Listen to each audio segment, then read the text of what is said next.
The Demons Rise, Part 2, The Summoning. By the time the sun had risen, a thin mist clung to the valleys of the Carpathians. It carried with it a chill that seemed to crawl beneath the skin, as if the air itself recoiled from the presence of the demon. Astaroth stood on a precipice, his red eyes surveying the land that would soon be his. He raised a gnarled staff, carved from the bones of ancient kings, and whispered a litany of power in a language lost to mortal ears. Each syllable throbbed with raw magic, echoing across the mountains. The Hollow Ones shambled in the mist below, their forms flickering like dying embers. They were but the first of many. Astaroth needed more than mere husks. He needed warriors of flesh and spirit. He needed to sow seeds of corruption in the hearts of men. He sent out his will, a dark tendril of thought that slithered through the world, seeking the broken and the damned. He found them in the shadows of every city, the desperate, the angry, the lost.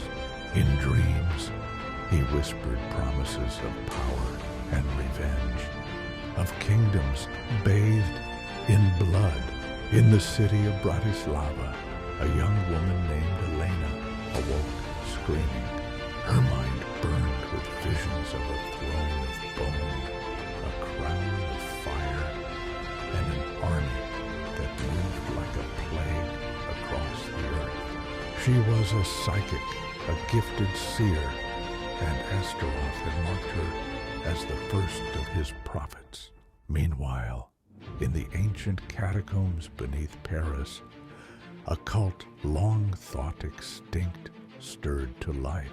They had waited for this night, chanting Astaroth's name in blood and shadow.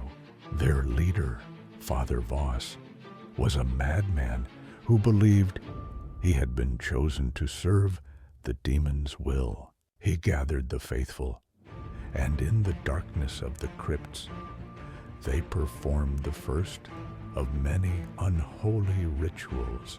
As Astaroth's power grew, the land itself began to warp. The forests twisted into black labyrinths. The rivers ran red with rust, and the animals fled in fear. Nature herself recoiled from the poison that spread across the earth. But in the city of Vienna, there was a glimmer of resistance. A scholar named Professor Emil Roth, a man who had spent decades studying forbidden texts, sensed the awakening.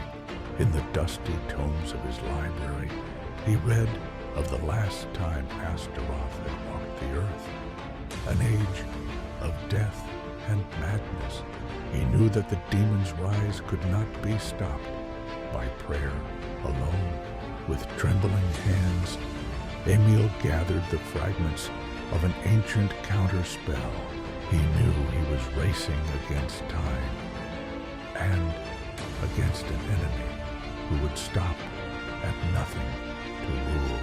In the shadows, the war between light and darkness was gathering its first soldiers.